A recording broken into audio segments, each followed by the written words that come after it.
By the third day of the trial, when Peter Steinberg was scheduled to testify, every seat on our side of the courtroom was occupied.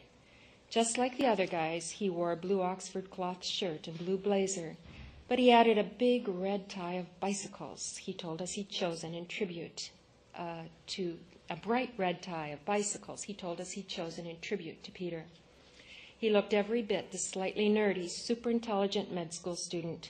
He was stunningly articulate. What were they doing? The prosecutor asked. They were talking to each other, Steinberg replied. How were they talking to each other? They were chatting amiably, in a friendly manner. Did you overhear the conversation? Were they talking loudly? No, I couldn't hear what they were saying. They seemed friendly with each other. How far away from them were you? Just a few feet, maybe 10 feet. What did you see next? The prosecutor asked. I saw Westra put his hand on the bouncer's shoulder. Then suddenly the bouncer put Westra in an arm lock and hauled him down the stairs. I didn't know what was going on. What did you do? I followed them down the stairs. And what did you see outside? I saw the bouncer throw Westra onto the hood of a Honda parked there, punch him several times. Did Westra fight back? Westra returned a couple wild blows. Then the bouncer turned and went back into the bar. What happened next? Westra was angry. He wanted to go back into the bar.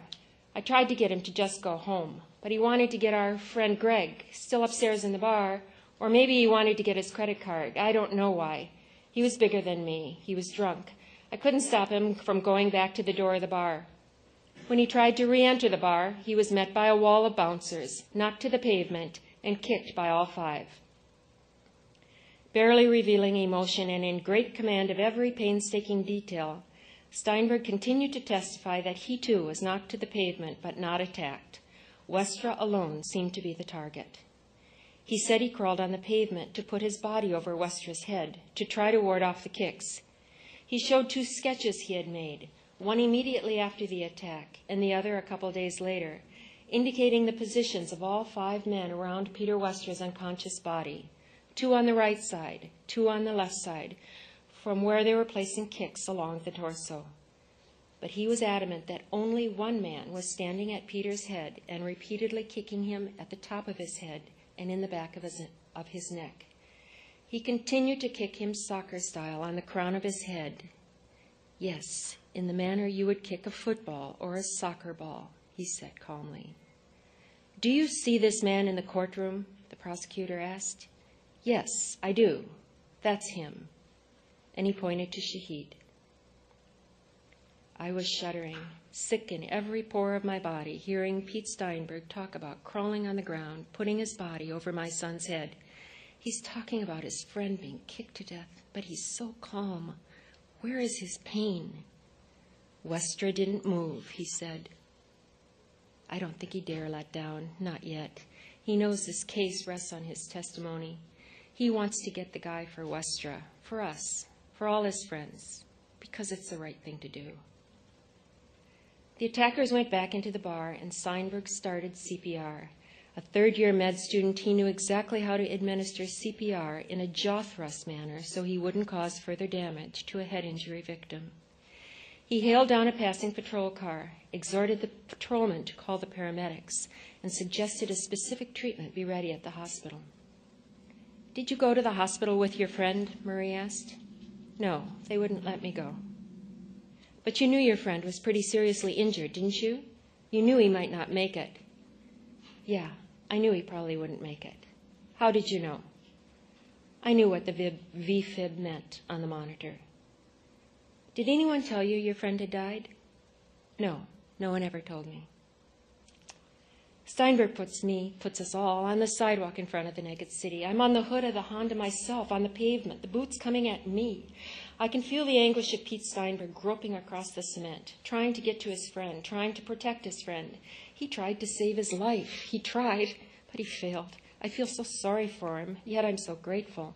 I want to take care of him forever.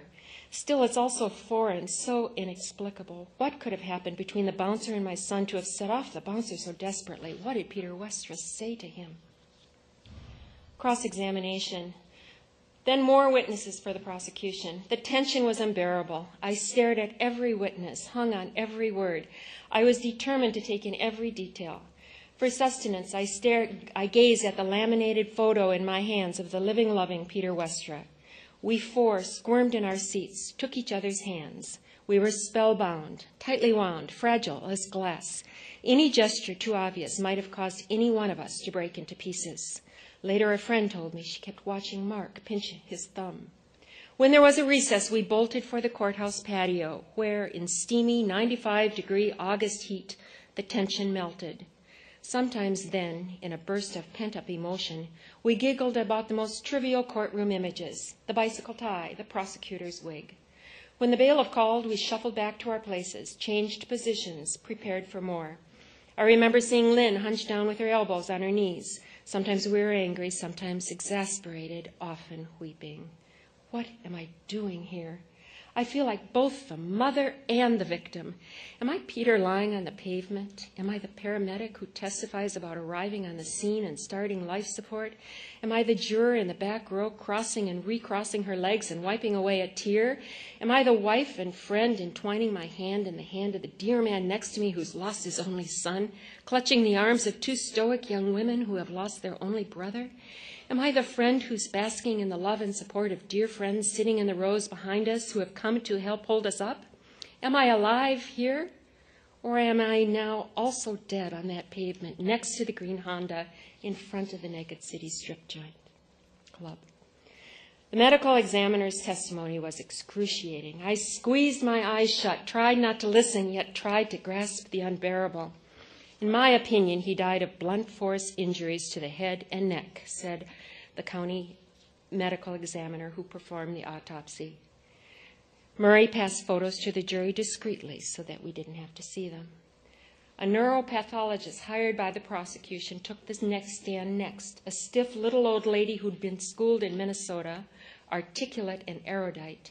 She turned to face the jury as she corroborated the testimony of the medical examiner. She had examined Peter's brain after it was removed during the autopsy. With great authority, she said that brain hemorrhaging and swelling due to the blows had caused cardiac arrhythmia, which led to respiratory failure and death. In agony, I listened to her talk of removing the brain, holding it in her hand, cutting it for specimens. The trigger for all of this would have been traumatic injury to the brain, she said. Could the injury have occurred from a fall? Asked the defense attorney. There's no evidence that would suggest that he sustained that type of injury from a fall, the neuropathologist said. I thought of Peter's body coming back to Minnesota without his brain. When I saw him in the mortuary, did I see just the shell of his body without his brain? Where's that brain now? On some shelf in a lab?